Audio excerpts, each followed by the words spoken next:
Okay, so first things first, I'm grateful that we managed to bring together such a meaningful crowd. Let's see who is in the room tonight. We have 5 former or current senior executives of Premier League and Championship clubs here with us. We have several professional athletes who have successfully transitioned into the business of sport. We are joined by many investors and executive decision makers of private equity funds and family offices. We also have multiple licensed FIFA agents representing both players and clubs.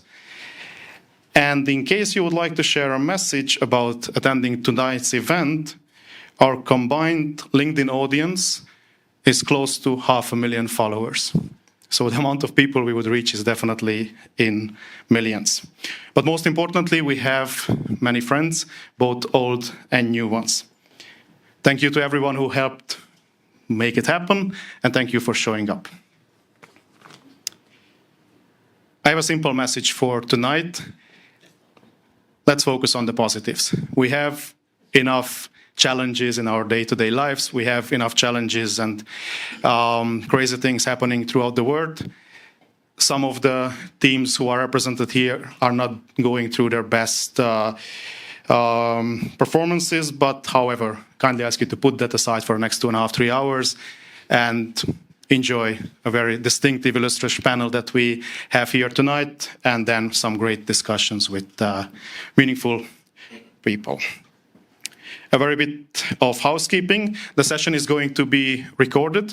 Disclaimer, we will never publish it in full. We might publish some fragments on it on our channels with the approval of our panelists. In case you wouldn't like to be in the video, feel free to swap seats if you can and stand in the back. And last but not least, if you want to ask some questions during our Q&A, please keep this simple rule so that we can allow as many questions, at least as we had last time. State your name and ask your question. That's about it. If you have any argument or any experience to share, feel free, but please after the panel took place. And then before we delve into the discussion, I'd like to introduce our great co-host for tonight and handing it over to Sasha. Thank you, Sasha, Alexandra, and the whole team for being our partner in crime. Thanks, Laszlo. I'm the founder of a business called Mara Invest, and we put together investment structures. They're often called special purpose vehicles, SPVs. Last year, we did over 100 transactions, so a really busy year. Sports is growing a lot as a portion of those transactions.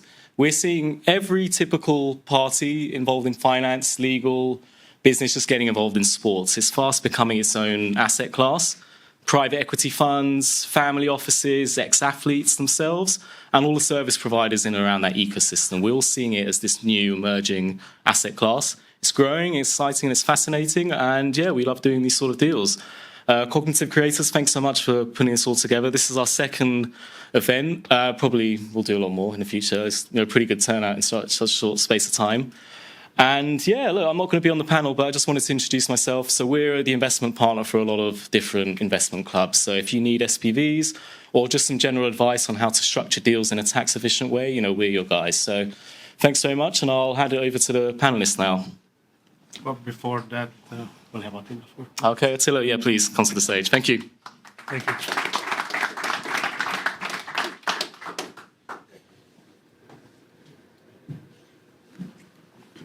Hello, everyone. Is it better like this or better like this? Without? Yeah. Okay. Oh, the cameraman wants my voice. Sorry. My name is Attila Tóth. I'm Chief Strategist at Cognitive Creators. And in this evening, I would like to show you a different perspective, one that you might have missed so far. And let me start by showing some interesting stats. 3 out of 10 investors never heard of digital risk. And only 1 out of 10 investors knows how to measure digital risk. And on the other side, we see that 8 out of 10 deals have hidden some level of digital risk. So on one side, here we have a group of people who don't know much about digital risk. And on the other side, we have an increasing volume of transactions that hide some level of digital risk. What does this mean? Well, there's a major blind spot on the market. And the reason behind it is quite simple. Traditional due diligence was built in a world where most businesses were physical. However, today, when we look at businesses, they run on some sort of technology or digital infrastructure. So the question is why we don't look at these aspects when we are looking at the business acquisition. And what's more important, that we have to acknowledge, whether we look at sports or other industries, that revenue, costs depend on digital visibility, depend on software, depend on different technologies, and it can also depend on data. And of course, the elephant in the room might depend on AI, artificial intelligence. Yet, most of the deals never look at the digital layer of the business. So today, I want to bring this aspect of changing the mindset on due diligence and bringing in the fourth pillar, which is digital. All the rest, financial, legal, and commercial, remain fundamental. The digital element doesn't change it, it just complements it. And I want to show you today a simplified example in sports. How does it work? So let's say we are looking at the football club, right? It's from a Spanish second division valued at 40 million pounds. Financials look solid, commercial partnerships are growing, and on paper, things look okay. So in terms of traditional due diligence, you would say, well, this is a good deal. But now let's add the digital layer. When we look at the digital aspect of a club, we do it from two perspectives: digital risks and digital opportunities. Let me start with risks. In terms of sports M&A and sports deals, what we see is that digital risks tend to fall into some of these categories. Sometimes it's outdated technology that's blocking sales or operations. Sometimes it's weak data ownership or cybersecurity exposure. And sometimes it's just poor visibility across different digital channels. Now, to keep this example simple, let's just pick one, and let's say it's outdated technology. In this case, the club's online ticketing infrastructure is outdated. And this basically means that in silence, the club is losing revenue. Let me show you a bit of numbers here. So let's assume we have 20,000 fans who are buying in a season tickets online. Since the system isn't working as it should, every fifth transaction fails in silence. That's 4,000 lost purchases. If we take the average ticket price at 25 quid, that results in 100,000 pounds of lost revenue from missed online ticket sales. Now, usually fixing such technology infrastructures costs around 200,000. So in this case, the total digital risk in this simplified example is 300,000. Now let's look at the other side of the coin, which is opportunities. Similarly, in sports, when we look at digital opportunities, these fall into a couple of categories. One is dormant data, the second one is online merchandising, and the third one is basically different digital memberships. Again, to keep it simple, let's pick dormant data. Dormant data means that the club has data sets that is not using and could make money out of it. There are many types of dormant data. One example is international digital demand. Again, let's play a bit with the numbers. Let's say we have, in terms of online searches, 200,000 people searching for the club's name every month worldwide. This already tells a story. Although we are looking at the Spanish club, we have fans outside Spain. Yet, in this example, the club doesn't have any offering for international fans, no international streaming or no international digital products. So if we play a similar game and think of those 200,000 in a super pessimistic way, only 2% are engaged enough to become buying customers, those mean 4,000 people. And if the club would launch a £5 monthly digital membership, that could be turned to £20,000 per month or 240,000 a year, which in a 5-year horizon turns to 1 million digital opportunity. Now, when we quantify digital risks and opportunities in such way, our valuation gets more accurate. And it can be shown in a really simple formula. The true deal value is basically starting from the base valuation, which in this case was the 40 million, minus the digital risk that is coming, in this case, from the missed online sales and the cost of upgrading the ticketing system, plus the 1.2 million in digital opportunity. Of course, this is a simplified example, but it's the same club, same financials.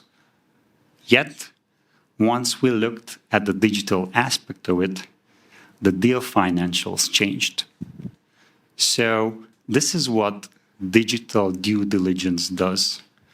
It helps investors understand the hidden aspect of the digital cost or the digital opportunity in simple numbers, which investors can act on. So the next time you invest, make sure you're not flying blind and leaving millions on the table. Look at the digital aspect of the deal. And before I hand it over to Laszlo, we have an exclusive giveaway today.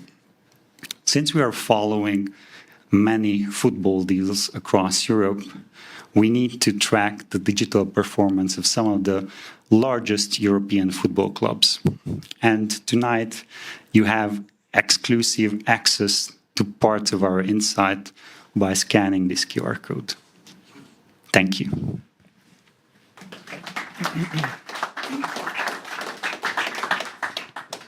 Indeed, thank you, Attila, for highlighting the importance of the digital layer in due diligence. And indeed, it's fresh out of the oven. I saw it myself a couple of days ago. It's one of our most ambitious audits within the football, within sports and football implicitly. After starting with 15 to the top 20 teams this year, it's the top 50 teams. And not only Europe, if I'm correct, it's also the top Brazilian and Argentine teams on the list. Very good. And now it's time to finally meet our panelists. We'll have a wealth of knowledge and relevant experience in front of you. I would kindly ask Sasha, Mark, and Samir to join me on stage. And whatever you wish. Okay, so as you have the mic, let's start with Sasha, who is a two-time marathon finisher and a skiing and snowboarding passionate. Please share your professional background with our audience. Of course, well, good evening, everyone, and happy St. Patrick's Day. I don't know if there's any Irish people here, but if there are, there you go. All right, we've got one, always one, at least. My background is fairly straightforward. I was a banker before for many years in the City of London here, up until about 2016 when I switched to football. And football has always been with me because my father was a professional footballer. I played at a decent level when I was a kid. And then I had an opportunity to join Everton Football Club as a board member, as a CFO, and I was there for about 6 years or so. And then since then, I moved over to Burnley, and I've been with Burnley for about 3 years. Much appreciated. Then let's continue with Samir, who is a member of the 3 a.m. club. Should people know what that means?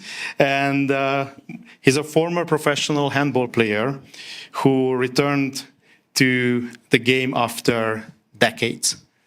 Please, can you present yourself to those who don't know you yet?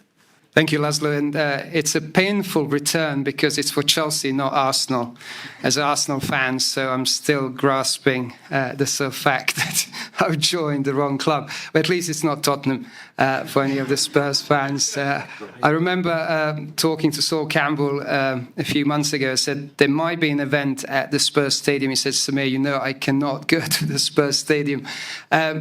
Coming back to the professional background, really sort of M&A and family office has been part of the last 3 decades of my involvement on the investment side. But really about less than a decade ago, I decided to go into the sports industry. First, going back and hoping to buy one of the football clubs from back home, back in Bosnia, from which I think Jacob came from. That didn't actually work out for various reasons. I think the digital due diligence wasn't on the cards when I appointed the PwC to run me the 10-year audits. It didn't go down well. So I walked away from that. But sport obviously remained a focus of mine as a former athlete, then as a former football club chairman, as a father of the 3 super sporty elite athletes. I just felt there is so much opportunity when it comes down to the landscape. So on the side of the private investment, I went into startup and scale-up ecosystem by investing in sports tech, fintech, AI, climate tech, and more recently health tech. Started to actually look at the sports franchises. So now I'm involved with building a sports franchise in the US behind my sport, handball. And the main reason for that is because the LA Olympics will give the US national team an opportunity to play and compete. And we've seen a tremendous interest in the US because handball is highly entertaining sport. And I think we'll talk later on about some of the investors looking into that as a sport. And last but not least, something that I'm hugely passionate about and I'm working with King's College London is the health tech and sports tech ecosystem. I think we are seeing the sort of huge interest in their whole longevity and health tech space. We're hosting a roundtable, actually the session with the Premier League and the FA chief medical officers and some of the other major sports properties from the UK to really look at the way in which innovation can drive the solution.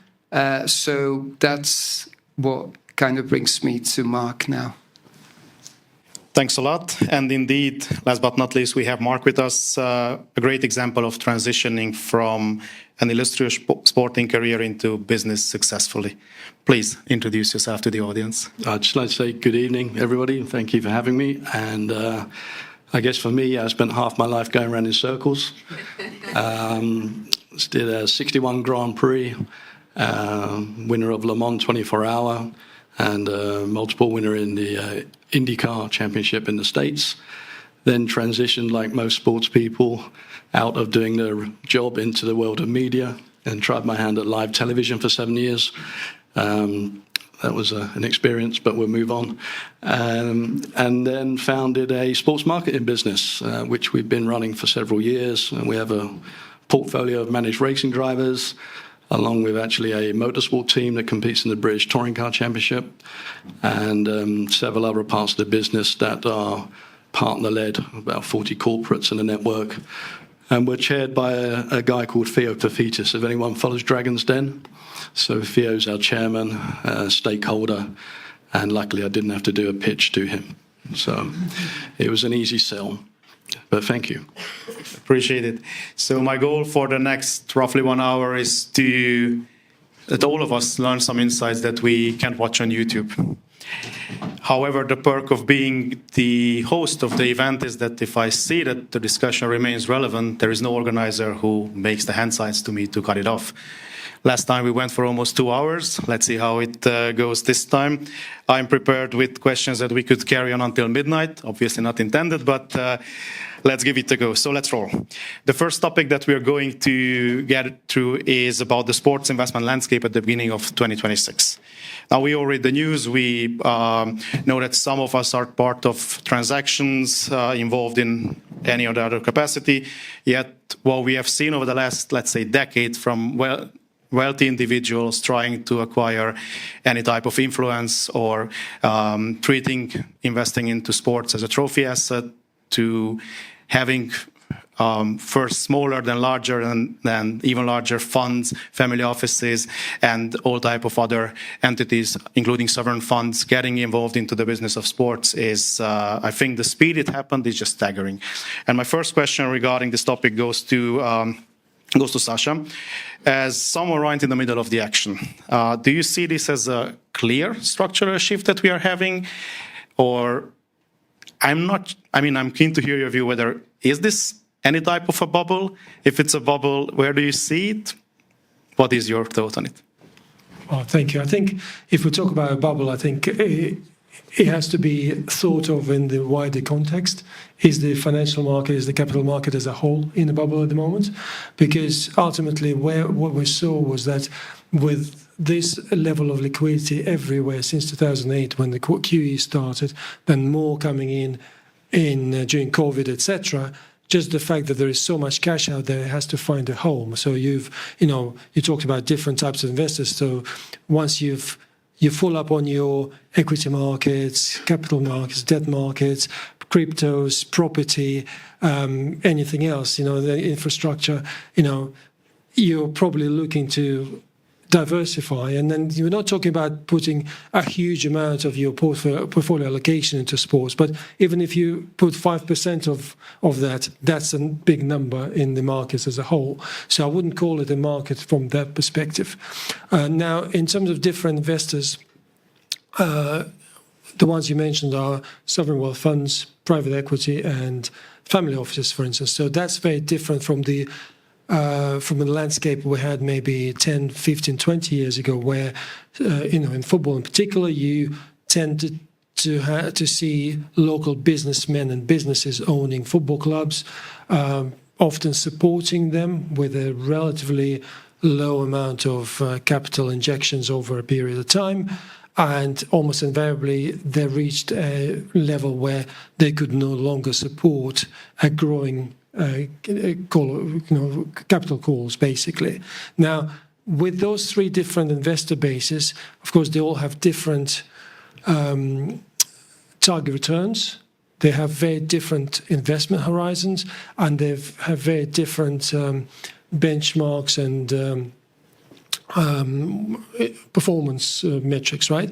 So if you think of sovereign wealth funds, there's not many of them, and you can see that currently there's maybe 2, 3, 4 teams that are owned by those investors. They have an incredibly long investment horizon, so they don't need to sell in 5 years' time.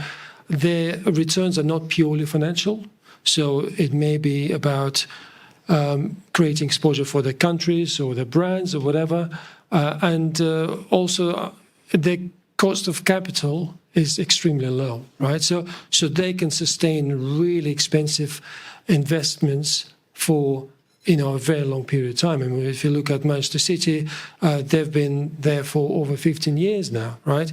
And obviously, Saudi is going into Newcastle, coming on to 4 or 5 years now, and there is no pressure to sell, and that's what sometimes generates returns in itself. Because PSG is another example whereby, if you think of them originally when they go in, they spend on superstars because the team is not as valuable a brand as Neymar or Messi are.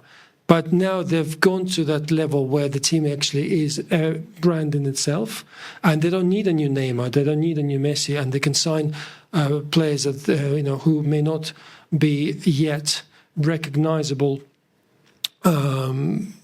personalities and superstars of their own, but they can really focus on performance on the pitch, and that's what we've seen with them winning the Champions League for the first time, similar to Man City as well, who recently won the Champions League. So that's what I would say on that basis in terms of different investor profiles and whether it's a bubble. Now, in terms of private equity, of course, we haven't talked about yet. Private equity is quite different. So what we see really, there's a lot of private credit rather than private equity. So people like Ares and even Elliott at AC Milan, who ended up having equity, but they were there in a credit situation. CVC, who are predominantly credit and not equity as well, and predominantly not investing into football clubs, but rather into leagues, and especially when there's infrastructure involved. And I suppose currently there's still not a huge amount of opportunity for that type of investor who is much more price sensitive and driven by pure financial returns to do it in football. They've done really successful transitions in Formula One, with CVC making a multiple of their original investment, going to Liberty. Now, Liberty is doing really, really well and multiplied their investment as well. I think it would be really difficult to find a similar situation in European football yet, and a lot of that is to do with the fact that we don't have cost controls. And then the final point, so I'll pass it over to Mark to comment on Formula One, but the final point I would make is that if you look at the investment case for European football, quite often the fact of the matter is that we have predominantly US investors coming in. They look at the overall absolute value of franchises in the US, which are multi-billion, like you're talking about 10 billion for an NFL franchise, similar numbers for NBA, possibly $1 billion for an MLS team, and yet you can buy a Premier League team for half of that amount, right? So from their perspective, they might be thinking, well, we can't afford to buy even a stake in an NFL team. We can't afford to buy anything in an ABA, but we can actually buy a meaningful stake in Brentford, for instance, or Bournemouth, or any other club within and arguably even the bigger clubs. Obviously, we've seen Tottenham on the block, etc. But I think that's another key driver, the fact that there's a huge amount of liquidity available in the US, who are sort of second tier, if you like, outside the top billionaire accounts, who can say, we want to have exposure to a sport, and we believe that European football can improve financial performance, and therefore will realize that through a period of time. Much appreciated. And speaking of F1, indeed, passing it on to my next question towards Mark, we know that motorsport has always been commercially sophisticated. Are there any lessons from Formula One or motorsports in general that that are now being applied across other sports, or vice versa, that F1 is taking over, let's say, from football? I mean, I think Formula One has just blossomed in the last few years. I mean, it's definitely, if I just reflect back on my generation, my era, things are so different. I mean, from a point of view now where we got to the end of the generation where Bernie Ecclestone oversaw F1 and didn't really understand the digital age, and then CVC took over and did a very good job with it. But at the same time, I think there was a lot of happy people with their returns, but now you've seen it go to another level again. So Liberty have taken it to a whole new different level, and I think with a whole new audience. For me, it was incredible to be present last year at the beginning of the F1 season with an audience at the O2 where there was 15, 16-year-old males and females with merchandise. And I was actually amazed, that they've penetrated that demographic in a very early stage. So those eyeballs are already in. They're in love with the sport and they're going to stay with it. So from an investment point of view, I think F1 and motorsport in general is very healthy. I think it's slightly changing as well in the landscape, because we've seen even in the last few years, for an example, say McLaren as an organisation has been selling multiple disciplines within the family. And I say that when they get a sponsor, a partner, they will try and sell them into a Formula E program, an IndyCar program, a sports car program, and their F1 program, and give some of that revenue to all of those elements. But now what's happening is gone another way, where you've got the guys from the US that have come in, and for example, they're the majority shareholder of the new General Motors Cadillac team, and they're now selling a proposition where you can now be a partner with them on a global basis, but also a partner with a Chelsea, and partner with one of their NFL franchises, you know, something that their portfolio owns, and it's a very attractive proposition. So the numbers are going up. They're exponentially more than what they were. And some of the brands now associated, when you see someone like LVMH sign a 10-year deal, I mean, that's kind of unprecedented in many sports. So, yeah, still, for me, I don't think the bubble's burst yet. And hopefully it stays that way. Thank you. Samir, you've been a strong advocate for investing in the digitalization of sports for a while now. When investing today, how important is the technology and data layer from your perspective? Well, so important. I think I could also add to what both Mark and Sasha said. But I've just come back from the Mobile World Congress in Barcelona. For some of you who may or may not have heard, but that, as far as the telco world is concerned, is your sort of major event. And you had absolutely everyone. I was moderating the panel with the Deutsche Telekom and Nokia. And these are the guys that are massively involved, not just in the infrastructure of every stadium and arena, but also in investment ecosystem now. So as the big sponsors, and we all know that T-Mobile, that's sponsored by Munich, and the fact that Deutsche Telekom Group is the world's biggest telco now. They've just taken the sort of leadership position in the US from Verizon. They've signed exclusive partnership with the LA Olympics.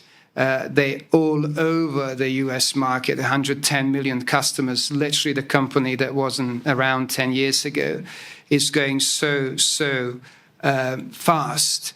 That data piece and that infrastructure and ecosystem built around tech is something that has become hugely important. And I think this is what the Americans have smelt when it comes down to, in my view, massive undervaluation of the British and European sporting properties. I think for us in Britain and in Europe, something that used to be a trophy asset, as Sasha said, of a local businessman that funded it as a loss leader, but it gave him so much intangible benefit to his family, him and all the people around him, has become a huge business. And I have controversially stated that in my lifetime, we'll see $1 trillion football club or sporting property. I genuinely believe that two most important missing components of the balance sheet of any sporting property today are sort of data piece and intangible assets. I think the brand valuation of certain properties that have hundreds of millions of fans, i.e. consumers, the fact that the card schemes such as Visa, MasterCard and Discover are entering the space like there was no tomorrow. Revolut just signed a deal with Man City. I think we're just seeing it and underpaid massively. In my view, they should have paid a lot more, but I'm going to blame the Man City negotiators that didn't cut a good enough deal. But just because I don't think there's a good understanding between those running sporting properties and those on the other side actually trying to get in. For those that are trying to get into a sports ecosystem, it's highly political. And the only way in, unless you have the credibility and reputation, is pay to play, basically. But even then, it actually doesn't stick. So, knowing people like Sasha, a former investment banker in football club, his CTO is former fintech guy. I think Burnley is a great example of how sporting properties are actually taking innovation hugely importantly, and actually pushing it to the edge of innovating beyond your confines of the stadium. I was in Turin a few weeks ago with Juventus, another great example of a football club that's pushing innovation. So they launched their 11 squad team, sort of with startups from sports tech and med tech. I was talking to the CFO of Johan Cruyff Arena. Now, Johan Cruyff now has become the residence of some of the biggest music stars in the world. Harry Styles does 11 concerts at Johan Cruyff for Europe, and he does 9 at O2 Arena. The same with Bruno Mars, who does 4 there. So actually arenas, and it was interesting because he was talking to me about Levy. Now, for some of you who might know, Levy supplies food and beverage in most UK stadiums. They use Johan Cruyff as a starting point before they actually entered the rest of Europe now with Bundesliga clubs. They have now designed a system that they called frictionless when it comes down to the consumption of food and beverage, but also merchandise inside arenas wherever they operate. So now you no longer need to queue. He operates like McDonald's. You actually order and go and pick up. And he said to me, it was interesting that music fans don't spend any money on F&B, but they spend 20x on merch. Whereas the football fans don't spend any money on merch when they come to watch a game, but they actually spend lots of money on F&B. So if you look at that different data layers and silos within the sports ecosystem, you actually realize that there's so much more that can be done. So for me, data is a no-brainer. I've said it many times, it is new gold as far as not just the sports industry is concerned, but in general. It's great when you look at the performance data, the tracking data, the kind of medical data, how certain companies aligned to Cleveland Clinic are actually looking at empowering players with ownership of data. So there is a company in the US that just signed Fifth Pro that represents 67,000 footballers around the world, NBA, ATP, and basically they are allowing individual athletes to rent or sell data as they see fit, rather than allow the platforms to make all the money and be paid either nothing or next to nothing. So again, however, and so ultimate goal is that consumer, i.e. your fan, will be in charge of their data ownership rather than what the case is right now. And that's going to help everyone, because we're not just democratizing the industry, but we're creating a new unicorns and new trillion-dollar opportunities off the back of that. So, I'm a big fan, not because I'm involved with that across the board, from the fintech, sports tech, med tech, AI, on all aspects of it. I'm seeing what the big multinationals, the trillion-dollar companies are doing. And I often cite the example that Amazon is a trillion-dollar company with 315 million customers. And you've got clubs with 500 million to billion users, fans. That's actually valued at 10 billion plus. We cannot have such a huge gap between the valuations of the football club that, by the way, has got that relationship with the fans that no big corporate will ever have, which is the emotional connection between the club and the actual fans. So I don't think the bubble will ever burst in the traditional way of the .com and anything else. I think if we play it right and keep on collaborating, I think we need more coalitions of joint interests in order to make it beneficial for everyone involved. Thank you. And an open question to anyone who wishes to answer regarding the topic. If we look at traditional sports and leagues, what would be your pick with the greatest growth potential to invest in at the beginning of 2026, if you need to choose one? Well, I'll be biased. I'll say handball as far as the new franchise is concerned, because it's hugely entertaining and the Americans absolutely love it. I think Mark mentioned the fact of the Guggenheim partners. So Mark and Todd that recently bought into Cadillac, own Chelsea, own LA Lakers, LA Dodgers, recently invested in the Professional Squash Association. And squash is also another major sport that, in my view, is massively undervalued. But these are the guys that have that come from a traditional financial sort of background, that have invested in women's NBA, in so many different properties.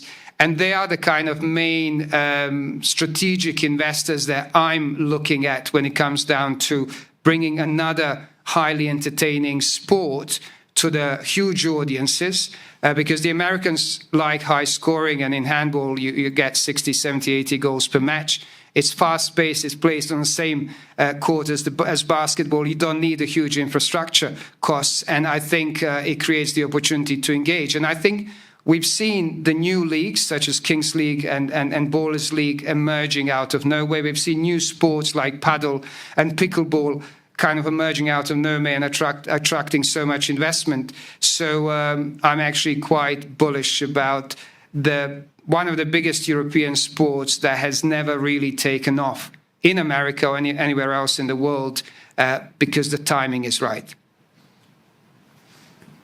If anyone wishes to add, please. Well, I think Sammy mentioned quite a few. I think if you look at sports that can be played in arenas and therefore do not require a significant investment in infrastructure at the outset, that could be a good start. I think something like ice hockey in the UK. I was speaking to someone earlier from Manchester. So that could be quite an interesting proposition. Obviously, we're very popular in Canada and the US. It used to be more popular in the UK than it is now.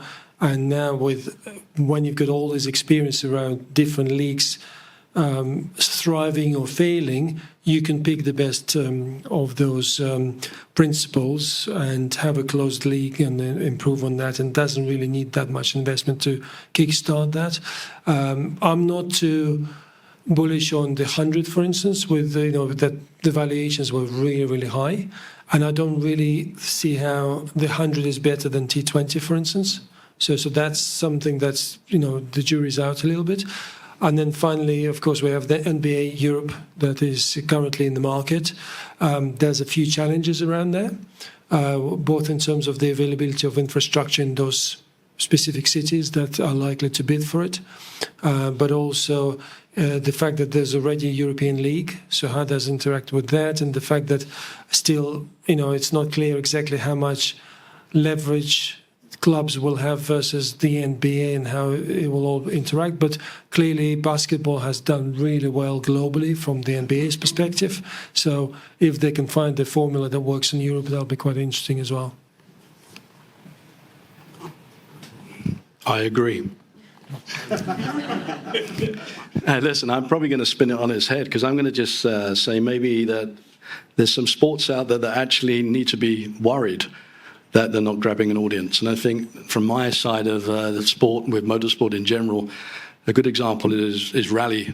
So World Rally is dying, because it can't hold an audience, and it's not a very particular good sport to televise or to entertain people in a way where it's competing with a squash or a paddle or something, a T20 or something like that. So that for me is a bigger point in question. It's like, how are some of these sports out there going to survive up against what they've got in the marketplace? And I think anything that can be put inside a stadium these days, captive audiences, is really cool. So I love watching Supercross, which is motocross on bikes, and I watch it in the States. And, when you see 60, 70,000 people engaged on that, I think that's where sport's really at. Appreciate it. And probably it's not a coincidence that two of you mentioned infrastructure as an important aspect on the decisions on investing in the business of sports. We all know that it's changing in importance, it's increasing in importance. And my question, open to anyone wishes to add on, what are the changes that you're seeing in infrastructure in general and the real estate part attached to it? How much do they weigh in current investment decisions? Will they be even more important in the near future? Well, on the football side, it's quite prominent, of course, because we've had quite a few new stadium projects globally in Europe and the UK and England, and they've been quite transformational for many teams. I think it's a little bit strange, our industry, because if you walk around here, you see buildings office buildings being up there for 20 years, then getting absolutely gutted, knocked to the ground, rebuilt or refurbished, led to different tenants and all that. Doesn't really happen in football. Of course, we don't have any replacement alternative use, really. We don't have any alternative use for our stadium sites, and therefore it's only that one team that can possibly play. It's not as if Arsenal could move to Tottenham when they get relegated to the Championship, right? So they will have to stay at the Emirates, right? So it's very difficult to see that transition. But what's really important is that we have to move with the time. So that's why when we did it at Everton, we realised that it was really, really important to have a new stadium. Now, the project itself, if you put it in pure financial terms, it's arguably hugely negative NPV, right?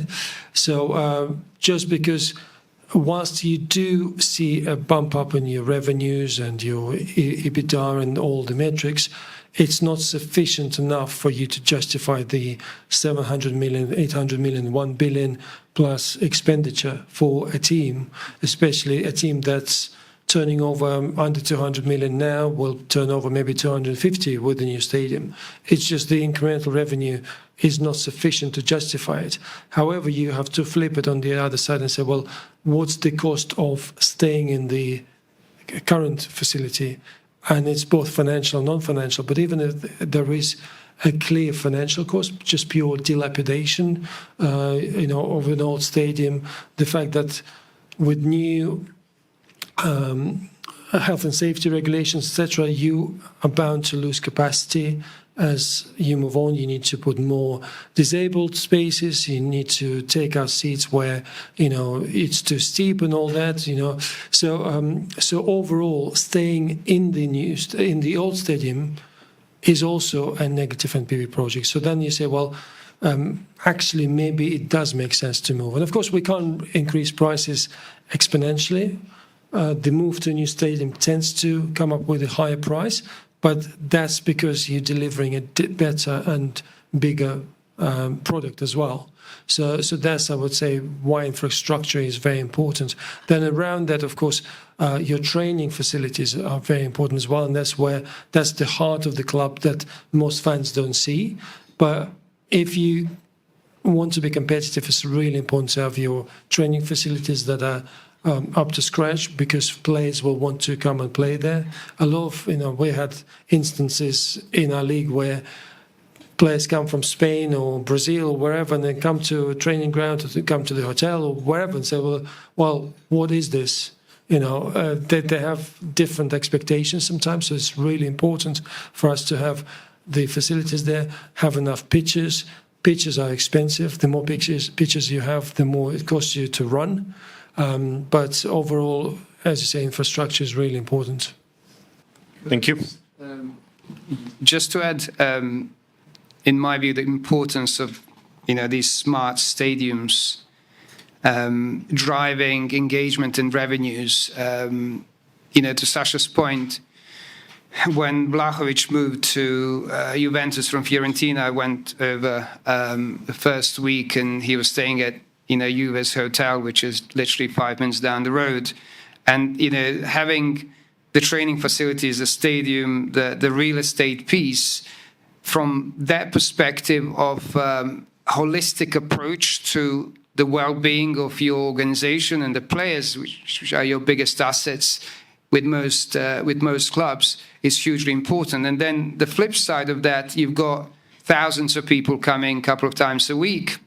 How do you engage them to the highest possible degree? I think this is where the world of 5G connectivity and sort of digital infrastructure plays a huge role. And I was privy to all these contracts that Deutsche Telekom does with the Bundesliga clubs, and they run in tens of millions of euros when it comes down to how much the clubs are paying for what I would sort of deem very poor connectivity. If you go to any stadium or arena, and I launched a digital platform with Deutsche Telekom, one of their basketball clubs, they had to bring in 2 containers to actually support the downloads on the day. So that is lacking, but everyone actually realizes that's hugely important in order to be able to engage with the audience that comes and spends a relatively short period of time. I don't think we're ever going to see the American model where they make the day out of it with the entire family and spend hundreds of bucks on a daily basis per match. I think it's a very different business model.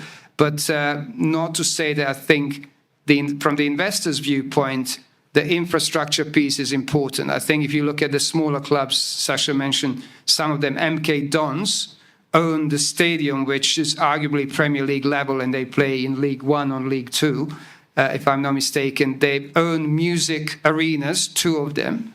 And they also own the hotel, which is on the premises of the stadium, 67 of the rooms actually overlooking the stadium. So you can actually book yourself in the hotel.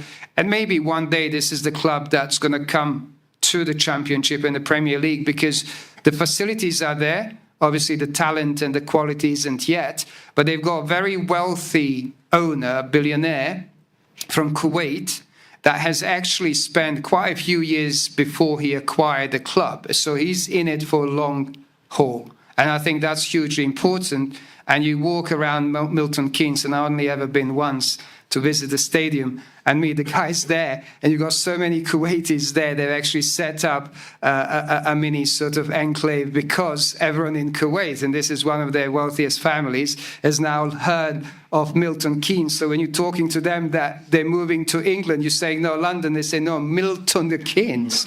They're coming to Milton Keynes. And this is the kind of power of what the diverse investment ecosystem actually brings, from the local economical viewpoint. So I think it's interesting. That's a very interesting perspective. Thank you. I'm going to apologise again because I'm going to be motorsport centric. So my reflection is actually on Silverstone. And the thing for me is that Silverstone, as we all know, is the holy grail of motorsport in the UK, and also globally it's renowned. But what's interesting for them is that they're having to keep investing and trying to build off the brand to keep drawing more and more people in, because we have to remember that jewel in the crown, that Grand Prix that happens, is only based upon a promoter's agreement that is really only at 5 years at any duration. So that's great why they've got the contract, but if something else comes into the marketplace, or another country, territory, and takes it away, all of a sudden that value of Silverstone is going to get depleted quite quick, because I don't really want to be at a wet, horrible Silverstone sitting in my 1.4 million villa on the side of the track with no Grand Prix, or in the Hilton Hotel, or going around the museum when there's nothing there to draw me to it. So that's also another spin. And I think that's some of the dilemma for some of these big sports organizations, and when they've got big infrastructure, they're having to create some experiential thing that's all year round, as opposed to just resting on the laurels of those sporting entertainment, 90 minutes or 2 hours, whatever it may be. So 600 acres of real estate in the middle of the country is quite a responsibility. Thank you. And now, before moving on to our next topic, I will open the floor for up to 2 questions, should there be any, as a lot of information has passed by. I know it's unusual to have a question. Can I get some water? Yes. Yeah. Yes, please. Let's. Does anybody else want water? Yeah, I'll get some. And there is a question there. Yeah, I suppose it's not so much a question, but I suppose more a trigger for debate. So sport is obviously socially very important. It's really important because it's a passionate thing that lots of people play. It's really important for the youth development, etc. So there's a lot of debate around money and ethics within sport. But essentially, it feels like all the main sports are fueled by the working class people going and observing and buying and merchandising, and there's a lot of social change going on in the world. So interesting to see where that will change in the future. But how do you feel, therefore, about regulation within sport? So I come from a finance background. Regulation is a really interesting debate. It's kind of essential, but it's also creates its own problems. It's really interesting to look back in history about what regulation has done in certain industries. But how do you feel about regulation within sport in terms of ensuring that it remains an accessible, open to everybody particularly in a world now where you're not just competing with other sports, but you're competing with, I don't know, like Mr. Beast or whoever it might be because it's entertainment at the end of the day. And my kids, they're interested in football, but are you able to monetize them? Maybe not. So I suppose a couple of points is regulation and the social and ethical side of sport from an investment perspective. So let me just give you my view. I think on accountability and also transparency. I know that Rick Perry, who was, if you're from Liverpool, you'll know he was the founder of the Premier League and the CEO of Liverpool for 9 years and 10 titles, is really pushing now as the chairman of EFL for more transparency and more sort of accountability in the EFL ecosystem.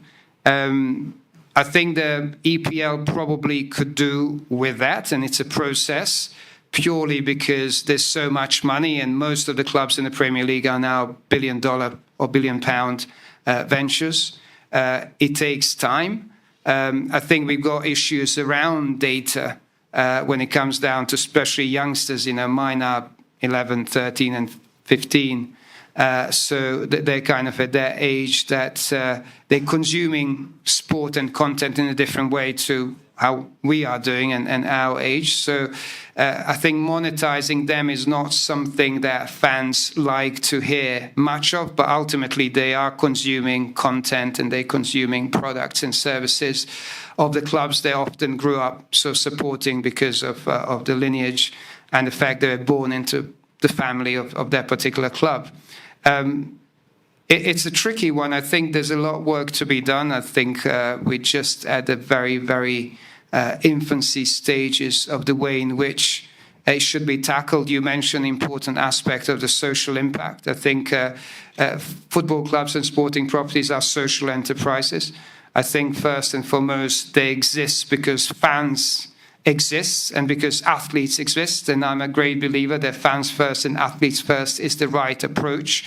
And I've set up a venture with a number of prominent families from the Middle East on the acquisition side of the football clubs in England and Europe, but with a very long-term approach of 15 to 20 years where digital transformation, sustainability, education, the social impact, community, rather than just the business of football, become more important than just let's buy and sell players and try to compete at the top level. And I think if we can get the right mixture of the long-term visions within football or sports in general, I think we're going to be sort of approaching it in a different way to how it's being approached at the moment. Well, thanks for raising this topic. We can talk about it for another hour or so, but I'll try to be quick. I don't think there's anything wrong with regulation generally, and like yourself, I was in the city before, and obviously we all had to do our approved persons tests on derivatives and regulation and everything else, and that's absolutely fine. It's really important to have regulation to maintain financial stability within the system. Now, if you look at football, we are effectively regulated utility. We have about 5 or 6 or 7 regulators, depending on how you look at it, already. And actually, if you look at Spain, for instance, I think I quite like the idea. In Spain, it's completely different. So in Spain, at the outset, we are given a budget that we can't really deviate from. So we are told, say, we can spend 70 million a year at the outset, and we can't spend 71. And if you look at the losses, cumulative losses in Spain, they're negligible. Most clubs make money. Obviously, some, primarily Barcelona, lose money. But generally, the league as a whole is stable. In the Premier League, we have lost about £4 billion over the last 20 years. The majority, obviously, more recently. In the old days, we had a situation whereby every broadcasting cycle would be a 70% increase on the previous one. And it's a 3-year cycle. So in the first year of the cycle, everyone is profitable. In the second year of the cycle, teams generally used to break even. And in the third year of the cycle, they're all losing money. And then the new cycle comes in and bumps it up by another 70%. Now, broadcasting is not trending at 70% anymore, and therefore we are all cumulatively and individually losing money. And that's certainly a problem, and the only way of solving it is by having a degree of cost controls. That's what most other sports have, and we are one of those exceptions that don't. The problem with that, of course, that we have the PFA on our back, a quasi-regulator, not quite, but a third party. You could say that it's got a degree of regulatory powers, and they are strongly opposed to any cost controls, understandably, because they want to pay more, they want their members to get paid more. But in addition to that, we have the FA, UEFA, FIFA, the EFL, the Premier League, the FCA, HMRC, all having different levels of regulation. Not everybody has to deal with HMRC, but genuinely, I mean, if you look at reporting requirements we have to those, so we are literally in a straitjacket as a team. We only can play on a particular date at a particular time, at a particular venue with a referee that's given to us. We have almost no control outside of the choice of the squad, right? And then on top of that, they want to bring another one. They have brought another regulator. And if you think why they brought it, allegedly, if you listen to Lisa Nandy, for instance, she will say, well, it's one word, Bury. Now, Bury, for those who don't know, is a football club that went bust about 5 or 6 years ago, and it wasn't saved. It was unsustainable, obviously, and things happen. Now, my answer to that is that we live in Great Britain, right? It's still great, I hope. And we live in a capitalist society. So the notion of bankruptcy or administration is central to capitalism, genuinely, right? So to say that the fact that Bury has a community angle, and it's very important, but because of that they can't go bust, to me it sort of goes against it a little bit, but also it misses out the fact that there was another club that benefited from Bury going under. So the system as a whole did not have a negative impact. So that club is actually Stevenage, right? Lewis Hamilton's birthplace. So Stevenage stayed up in the league that season that Bury got relegated, and actually got promoted the following season, right? Instead of being in the National League, they ended up in League One. So they are a clear beneficiary of that particular situation. And ultimately, I think it's really important to have this systemic approach. So that was one of the reasons why the regulator was in place. The other reason was that they didn't want to have teams change colours or crests or increase prices without fans' consultation or join the Super League. But none of those things were possible without the regulator anyway. So it's not as if that's something that only the regulator coming in solves that problem. We killed the idea of the Super League within 48 hours, and that was the fans who acted against it, against the 6 clubs that were in favour. Most of us can't really increase prices every time clubs overstretch their fans, like Liverpool did a few years ago. There's protests and they roll back on that. Actually, the one comment we get a lot from American shareholders is always like, oh, why can't we just double ticket prices? Right? Because in America, it's quite a normal thing. We see it with the World Cup prices. And any sporting event in America is quite a premium event, isn't it? Whereas in our case, we are very close to our base. Every club is. I mean, every club is very strong in their community. I can't really single anyone out and say, well, Everton is the best or Burnley are the best, because we all are very much ingrained, and we can't exist without the community. We can't exist without the fans. But equally, we can't exist without an extra regulator. And the final point about the new regulator is that they're still not telling us how much they're going to cost us, because it's not a free option for us. We will physically have to pay for them to regulate us, right?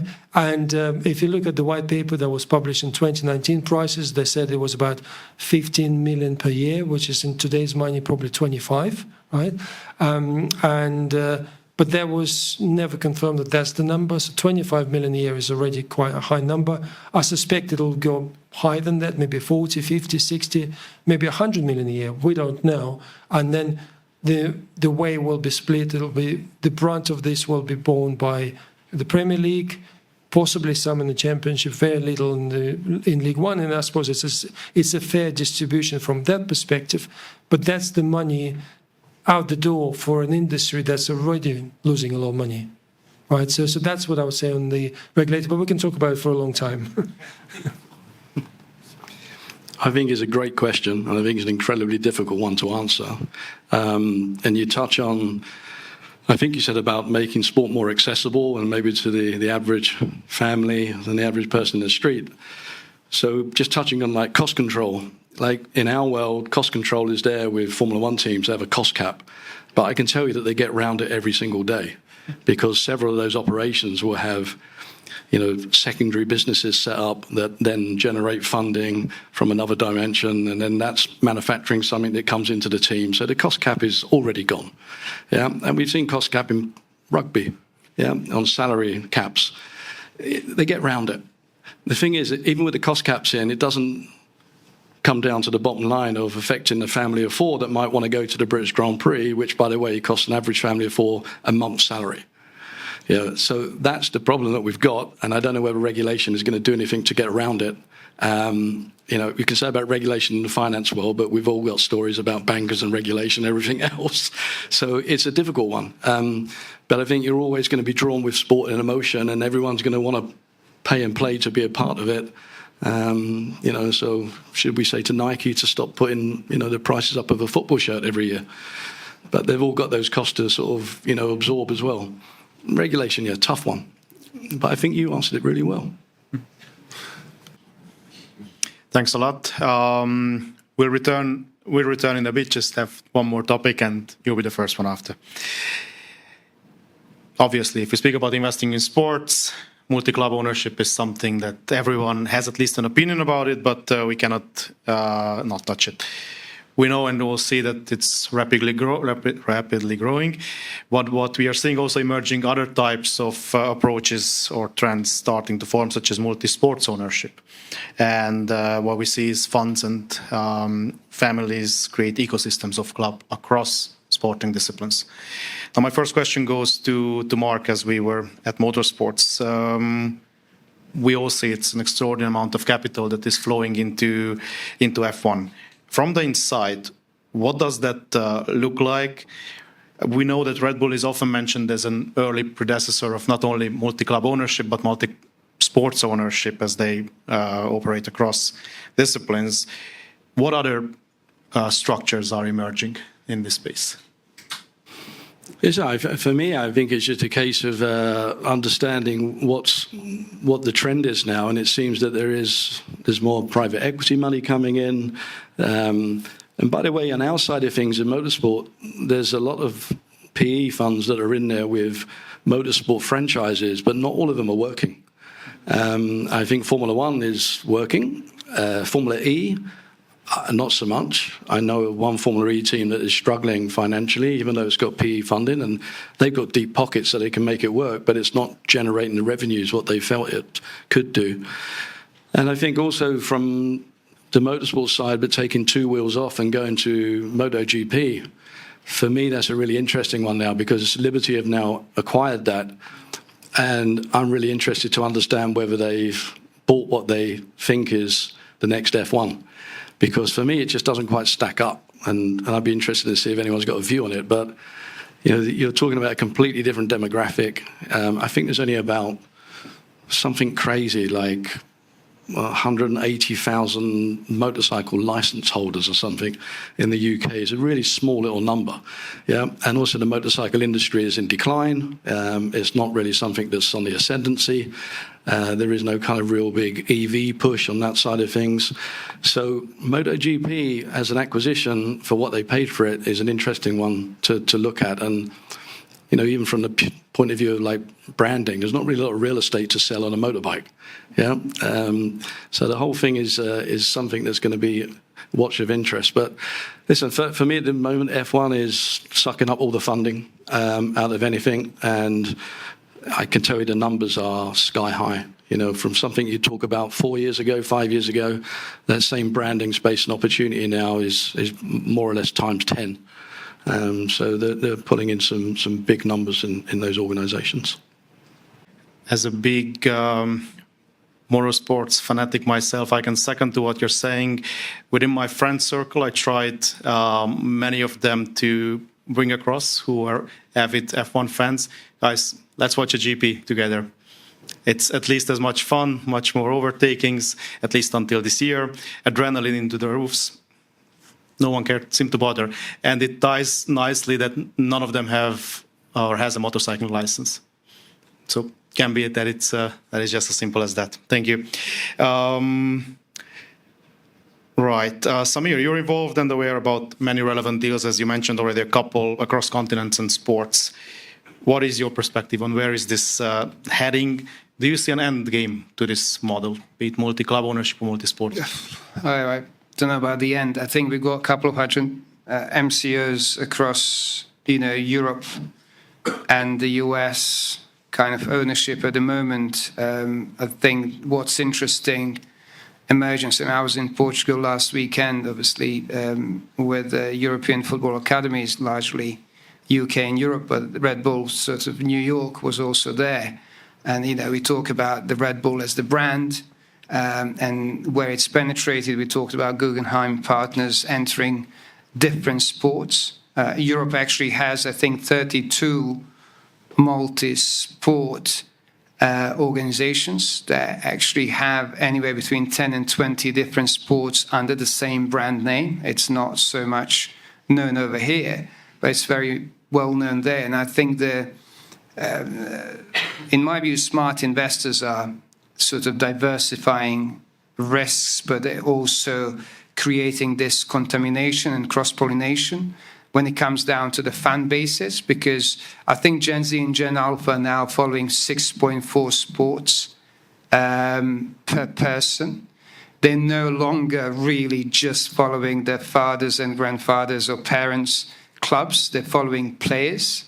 I think we're seeing that phenomenon in esports. And if we look at the esports with 3.3 billion gamers out there, amateurs, obviously, and those in the community, and we look at the 5 billion plus fans of traditional sports, and I think we have the entire planet Earth interested in communities. And I think this is where I think, field hockey has got 140,000 registered players. I mean, all three of my kids are on England player pathway to play hockey. So I follow the sport just like my own sport, handball, totally no investment, nobody's interested, poorly broadcasted in that sense. So, MotoGP and Formula E, I mean, Liberty Media claims that Formula E has been a hugely profitable investment for them. I've not looked at the numbers, but I've spoken to some of the people inside the Liberty group, and they think that's profitable. They think they're onto something in MotoGP. I'd like to think, as somebody who grew up watching those races, as a kid, I think it is entertaining. It has got that, aspect of adrenaline around Formula One. I see, no reason why it can't grow new audiences. And I think this is what I think everyone needs to understand, that you have to work hard to grow a new audience, to create a community. And you've got to maybe allow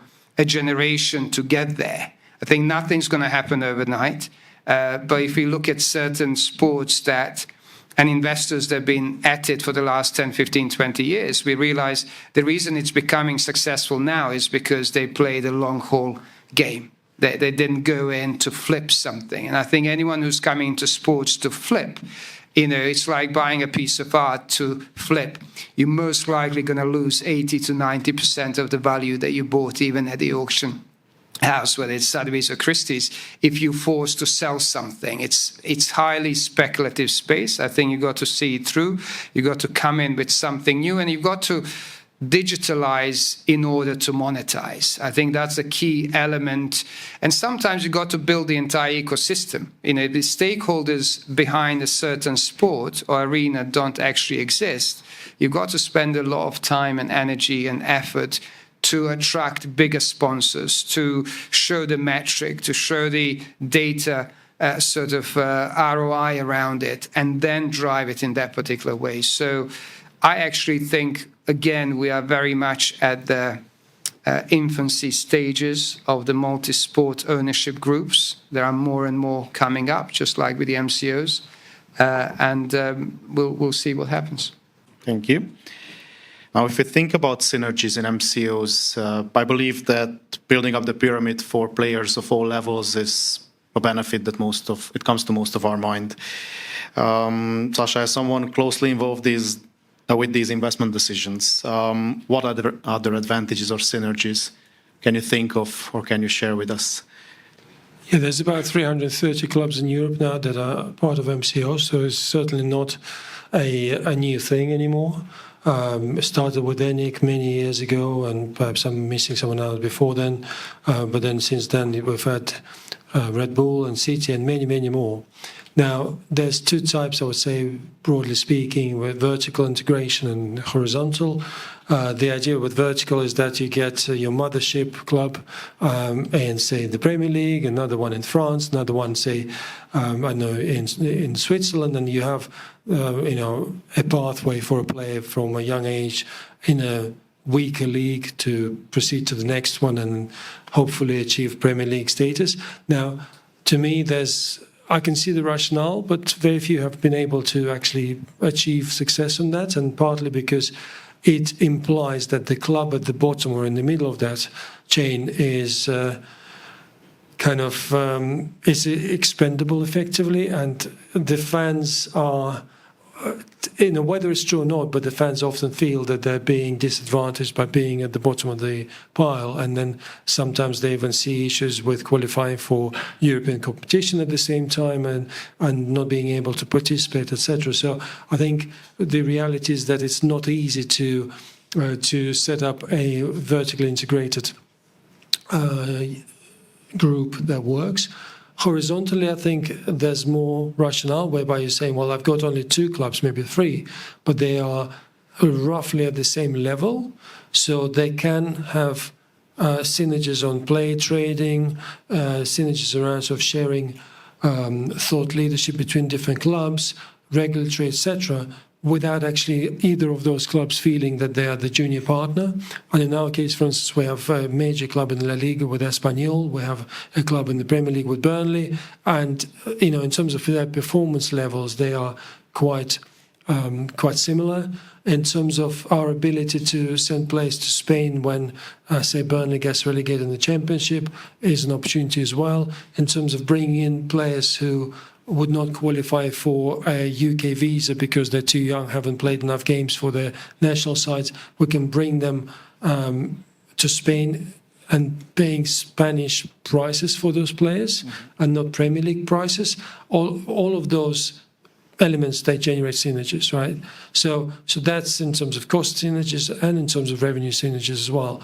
Now, going to multi-sport perspective, I think what we haven't seen and what we should see more of is how can you leverage your infrastructure, right? Because ultimately, if you can use your infrastructure 50 days a year instead of 25, that's a big difference. You're doubling your utilization. So, for instance, Tottenham have the NFL pitch that they can use, but they only use it twice a year or something like that.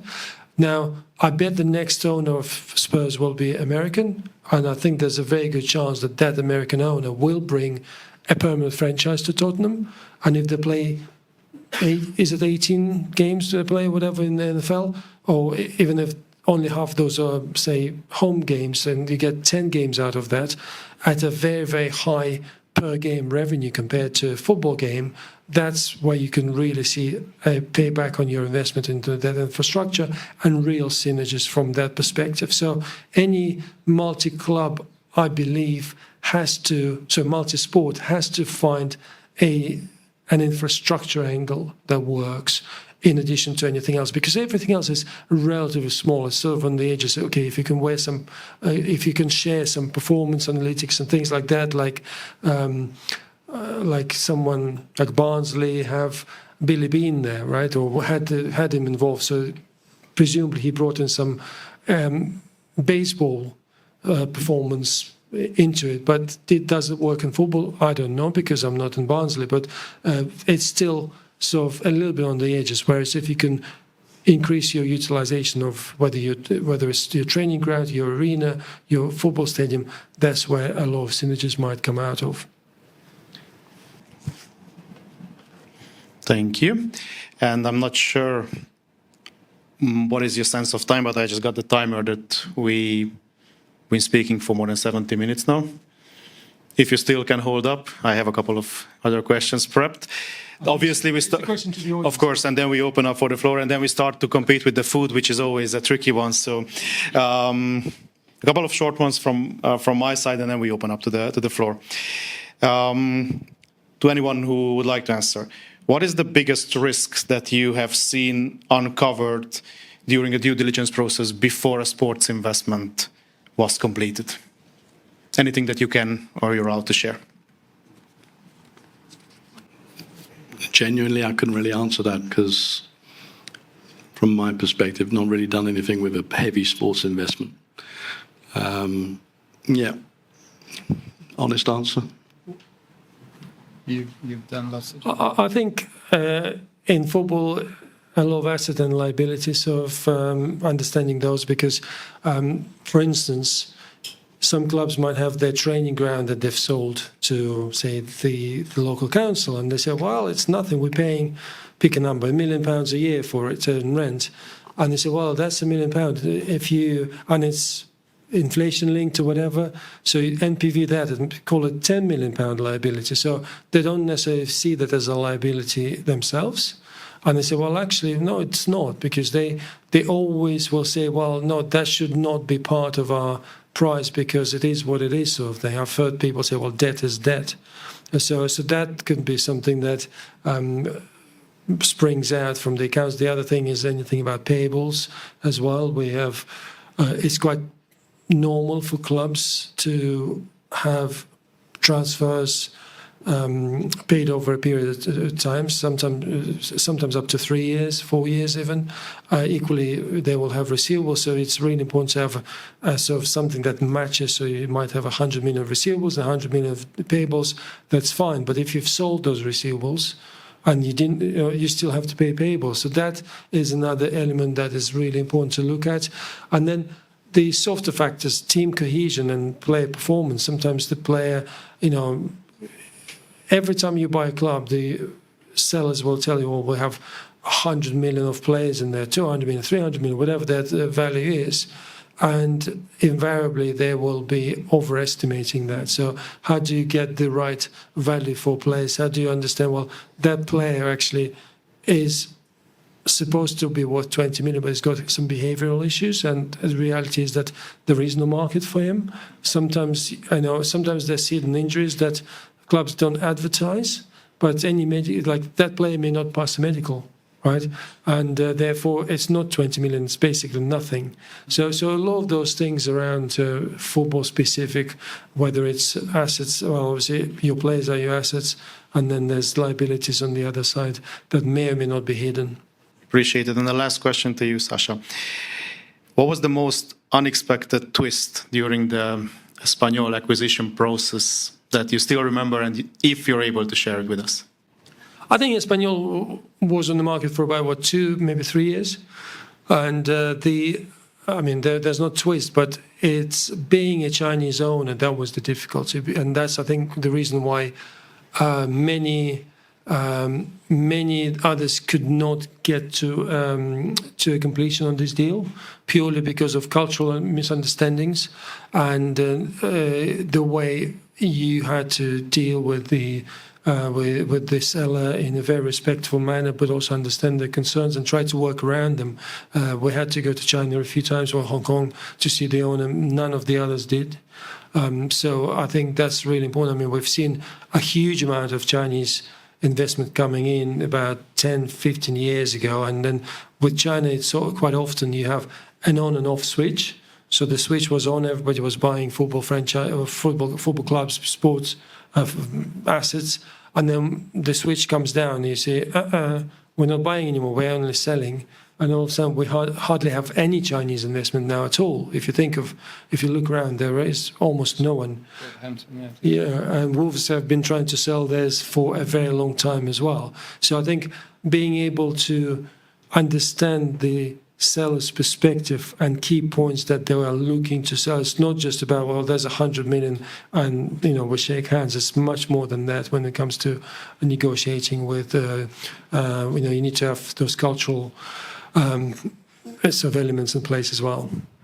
Appreciate for sharing. Just to add to that, I think the main reason Reading took forever was probably a similar reason as a Chinese owned.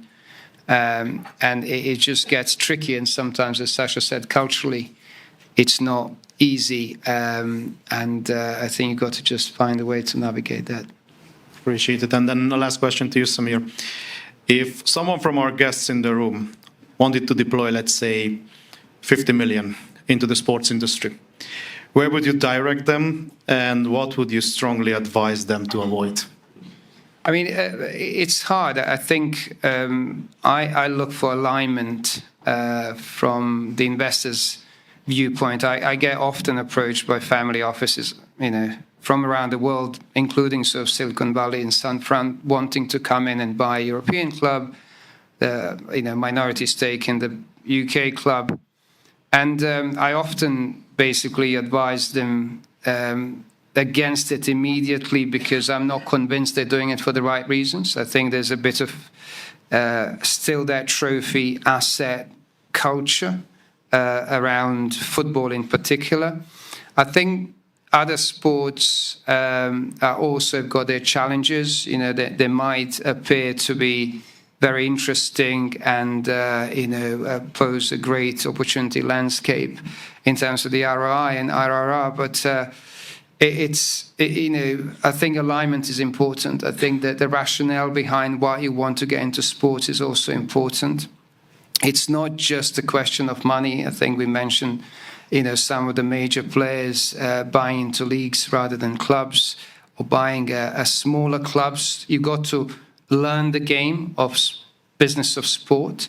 It's not just buying another company, another venture and investing, whether it's SME sector or multinationals or even sort of startup, scale-up ecosystem. You have to do it in the right way, and you've got to have the people around you and the team around you that actually is knowledgeable and reputable enough. There's so many barriers of entry with money in the world of sport, to the point of the regulation, which I'm always for, in a kind of moderate regulation, because I think the more transparent that any industry is, it attracts bigger, checks and more capital.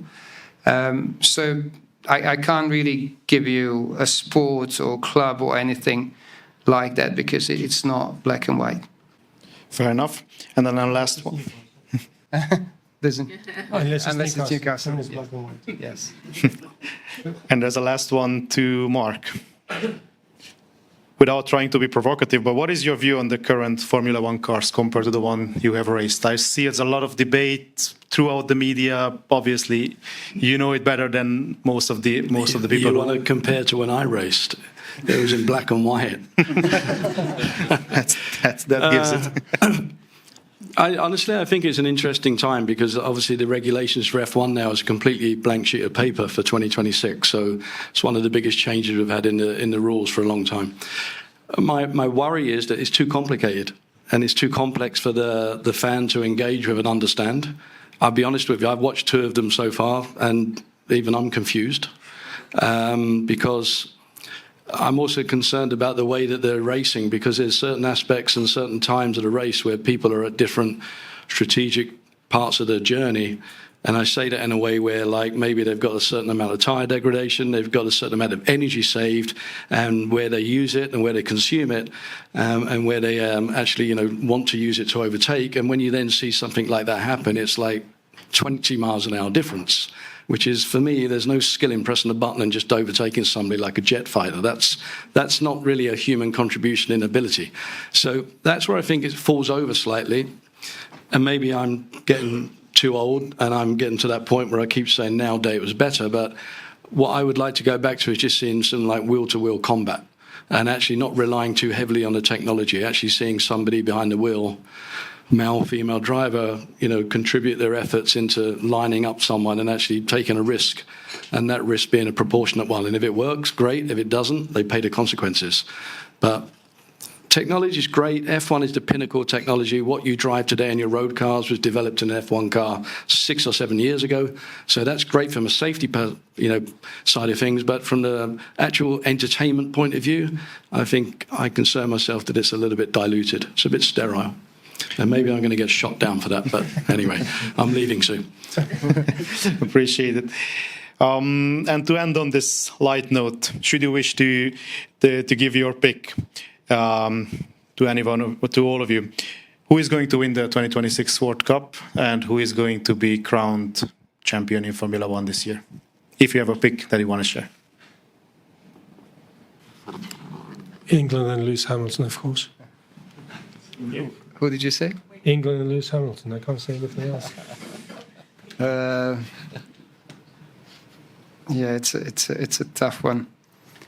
I'm going to bet on Italy as long as they get through to the very tough pre-qualifiers. When I talk to my Italian friends, I say we're the only nation in the world that wins the Euros but can't qualify for the World Cup. So, fingers crossed they actually get through. I'm going to bet on Hamilton as well. So I'm going to go England, obviously. And actually, I'm going to go for George Russell as world champion, and I'm going to go for Ferrari as constructors champion. Much appreciated for sharing these insights.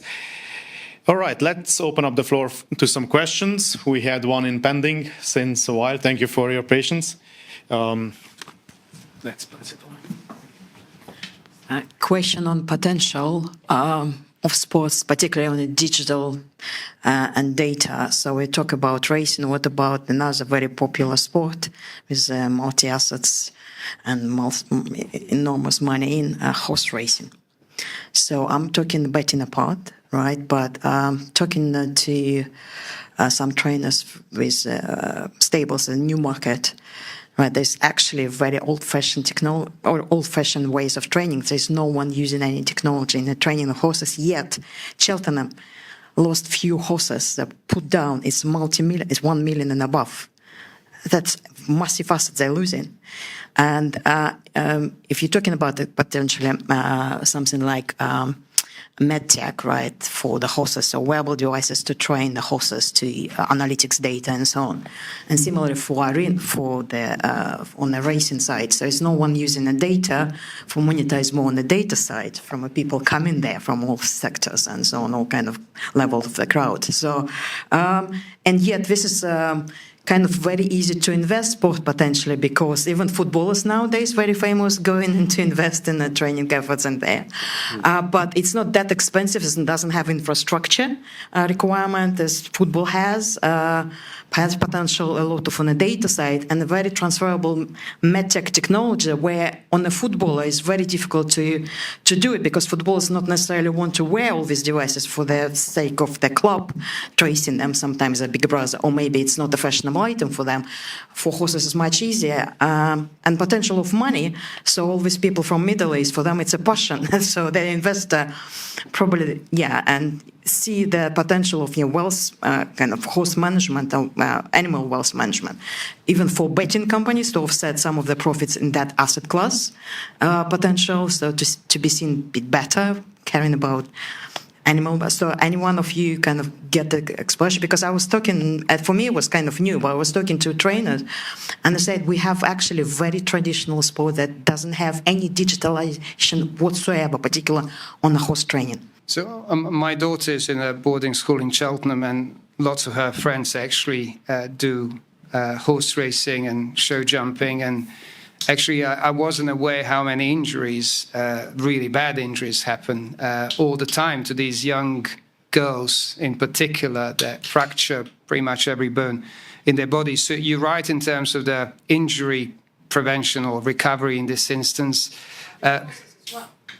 And horses as well. And I think if you go to, trading outfits, you're absolutely right. Mostly Middle Eastern investors are actually buying in, is what I hear. I'm not in the space. I think that the issue and the challenge we have there is the scalability and the size of the market. I think it's super niche. So I think one would have to really try and understand how to make it appeal to the much bigger audiences. I think that that's what it's lacking, like most of these sports that even Mark talked about, MotoGP. I don't know the stats, so I can't really comment on that. But I think, like anything new that has a tradition ingrained in it, it probably has the potential, but also it's got a huge amount of challenges to get there. Yeah, okay. Hey everyone, my name's Goss. By day work in the venture capital space and with startups, and obviously this is very kind of pertinent to our world. I guess I've got 2 points. One, if anyone lives in London, you should go to Clapton FC, East London-based football club, grassroots, super political, and it reminds, if you have lost love of football, it will remind you of why you love the game. And I think going there last week, there's a contrast and there's something in the air. Obviously, right now we've got conflict in the Middle East. If we look at kind of sports and where the money comes from, generally it's been golf-centered over the last 10 to 15 years. And it's been a golden era. Clubs have risen. I mean, Chelsea were fined today through financial issues they had in the past, which has annoyed many Tottenham fans. But it's been very golf-centered, and we can't kind of ignore what's going on in the Middle East. There'll be a war for who knows how long. I think no one expected this 2 weeks ago. But I wonder if current events are going to spark a new era. So the assumption of constant Gulf money and sovereign wealth investment is ending. And, this has happened before. When we think something's just going to be a disruption, it actually marks the end of an era. And I wonder, just a question to the panel, what comes next? Because a lot of these sports properties, in a way, have become almost reliant upon constant influx of sovereign wealth capital from the Middle East. So, we went from the age of the kind of usually local man done well in English football, sorry to lean on football. We then came to the kind of tech billionaire investing. Now we're on to the kind of sovereign wealth fund. And I wonder, what is the future? What are the risks?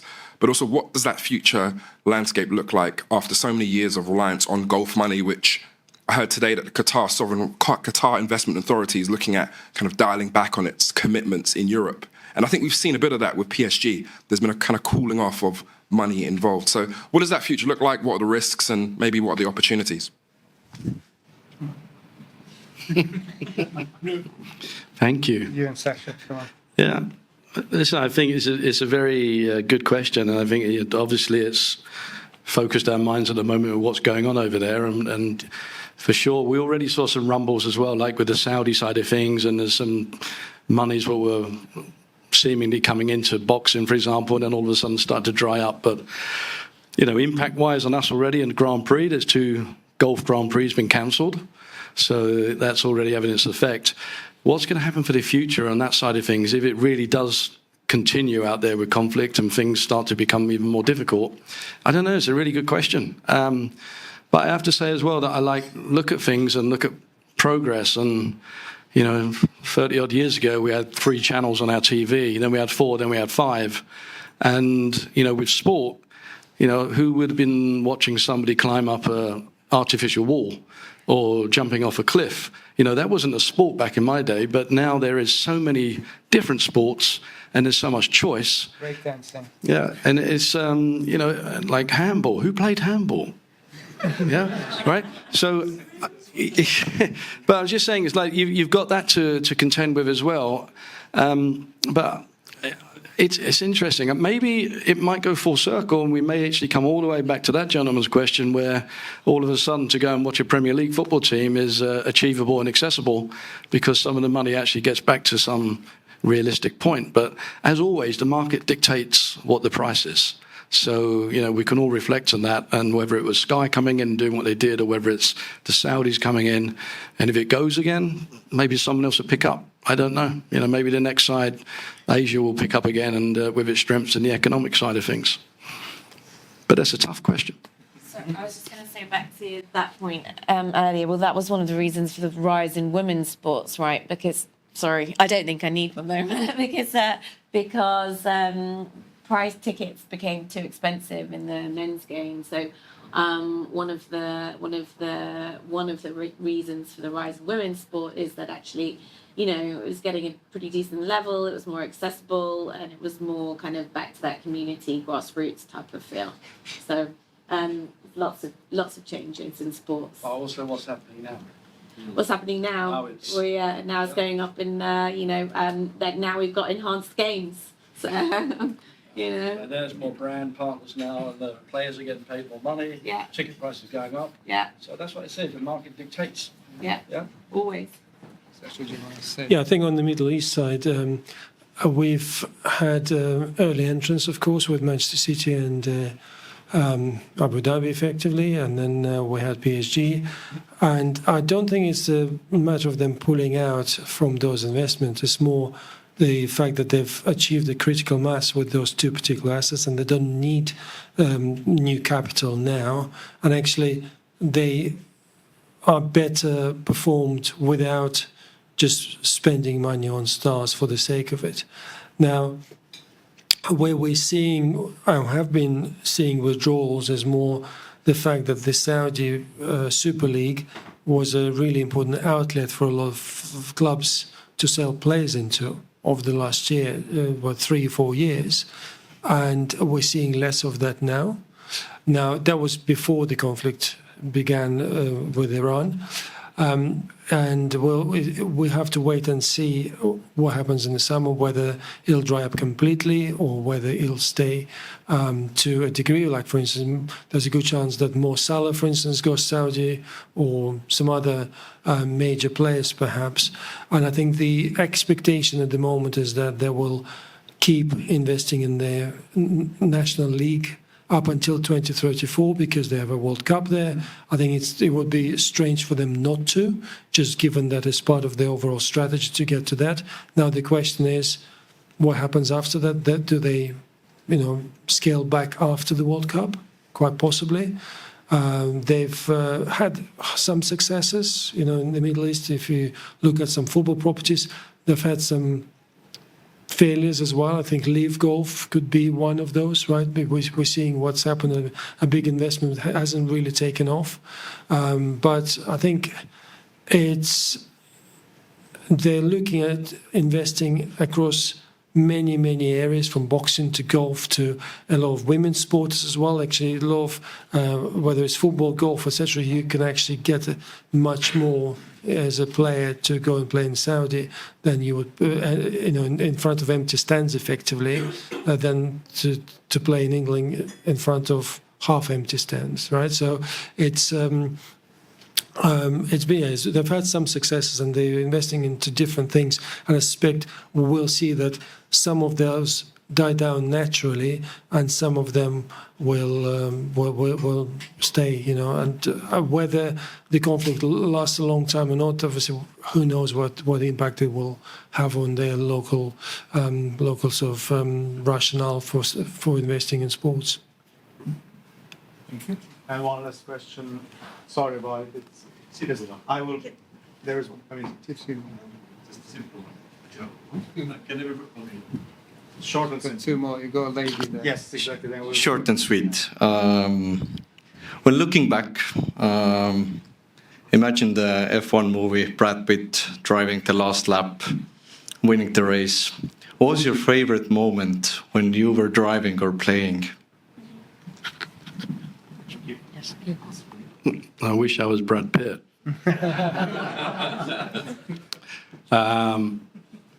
Has everyone watched that movie? Yeah. Okay. Yeah. I think that was really accurate. Yeah. I started it. Yeah. Just for me, career-wise, I probably would say winning the Le Mans 24-hour. And I say that genuinely because it was 3 drivers and a 6.5-month program to get focused on 24 hours of racing. And as a team, as a collective, I think that was the most rewarding. So for me to stand up on the podium with the 2 teammates, and there was some 100,000 people under the gantry, was probably a career highlight, even more than Formula One. So, yeah. And also, big highlight is just to be sitting here talking about it, because it's tried to kill me a couple of times. So, yeah, I'm quite happy about that. That's a hard question to follow. But yeah, and so you talked a bit about culture of owners, and as someone who works in this space, like arguably, yeah, deals can be difficult, but you can argue that, for instance, in the Reading situation, the guy had spent tens of millions of pounds on building a Cat 1 academy. So how much do you all believe, or maybe Sasha, most relevant for you, but the culture fit of an owner, should it be someone who's endemic, local, or should it be someone who's bringing new ideas, going to change things up, or how do you see that moving forward, and especially, yeah, with more international owners coming in or leaving? I think culture is really important. If you look back at the City of London, you move institutions and they all have different cultures, and sometimes it feels like it's some empty words, and sort of you have your offsites and all sorts of away days and talk about it, but it actually is quite real.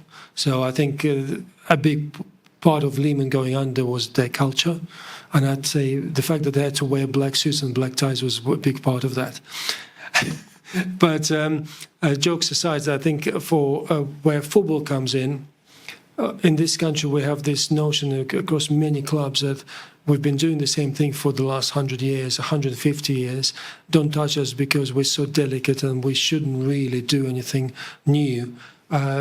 Most clubs are like that before new investment, and they have to move forward with the times, because you can't keep doing the same thing again and again and again and expect that you'll be able to compete with those clubs that actually are changing, adopting new technologies, adopting new ways of thinking, adopting new commercial ideas, all sorts of things. I think is really important. And the other really important thing for me in football is integrity, because we've had a lot of dodgy characters in football over the years, and there's still a lot. Still, whether it's agents, whether it's owners, and it's because there's so much money within that ecosystem, right? We see a lot of people trying to get some, a slice of the pie. So from that perspective, I think integrity is really important. Owners coming in with that integrity, saying, well, look, we're here to make money ultimately, but we're also custodians. We also want to do it the right way, but we want to change things. We don't want to keep doing the same thing that you've been doing as a club for the last 100 years. I was just going to say, you've got an agent and a lawyer here. They're arguing that the football world doesn't need agents, just lawyers. So, as the 2 different business models. But yeah, I agree with Sasha. I think culture, hugely important. And I think, look, it could be adopted culture. I think foreign owners coming in without real understanding of the English culture or French culture, Italian culture, it's not going to work. It's not just a question of money. I actually, during COVID, I knew at least 2 owners hiding in Dubai because the fans got so fed up with what they were trying to do with the club, and not in lots of cases really, really technically defrauding it, because there's a real estate play. There was obviously the business of football, but they didn't care about the club. They cared about the actual assets around the club. So to Sasha's point, culture is important, and also integrity around the ownership, intention, the vision. If you are coming into the local area where the fans have been around, 150 years, surely it's not just going to be plain sailing. So you really got to come in with strong propositions. So I'm actually glad it's the way it is, because fans should have a say. I definitely don't think that they should make decisions in terms of the business of football or sport in general, should definitely have a say to safeguard the interest of the club. When I was a chairman of the football club, the club was turning 100, so I ended up talking about the next 100 years of the club's sort of life. And I also said that whether you owner or chairman, you are there for a relatively short period of time, and the club and its fans will outlive you however long you actually own it. Technically, in my view, we don't own anything. We're only custodians, including our own assets. So that's my bit. If you remember Patek Philippe, do you know Patek Philippe? What does it say? You don't own it. You just take care of it for the next generation. That's right. Yeah. So you don't own a Patek Philippe. You just hold it for the next generation. And it's the same thing with the football club. With that, thank you everyone for your participation tonight. We've had a discussion almost 100 minutes, so we're in stoppage time. With some tough competition, as we think that Chelsea and Arsenal are started their games already, and also I've got 3 people saying to me they wish have joined, but the Wu-Tang Clan is doing their farewell tour at the O2 by now, and so tough competition. Thank you again for being here with us. Before we delve into some good discussions and some delicious food, 3 short announcements.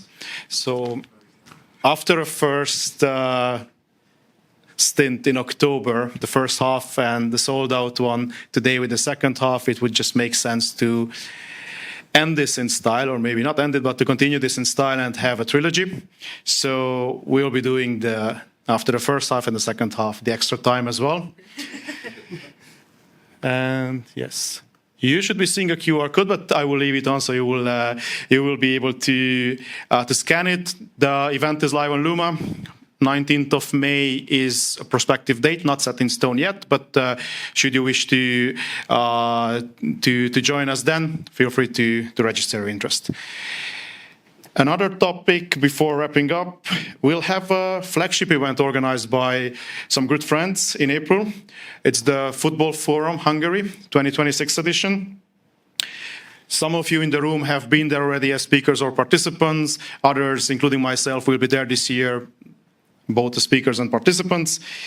Why should you join us? And this is not a paid advertisement, but I'm a truly believer of what the guys are doing. It's one of Europe's leading football business-related conferences. This year is going to be around 75 clubs represented from more than 60 countries. It's really a true East meets West melting pot, held at the famous Puskás Arena in Budapest, the location and the venue of this year's Champions League final. If you need an additional motivation, Budapest itself is just one of the most beautiful capital cities in the world. And to make it more tempting, the organizers entrusted me with 3 passes. Should you wish to join us this year, do let me know later on today or by the end of this week. If you have any questions about the event, we have Gergely here with us. Feel free to, if you can just stand up so that everyone sees you, feel free to ask him some questions. He knows all the details. And last but not least, we will continue the discussion. I think we are allowed until 9-ish.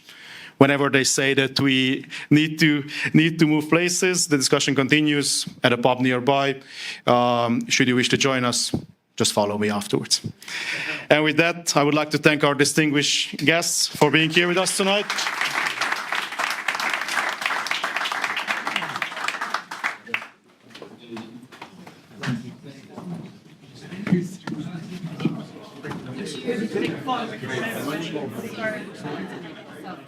What's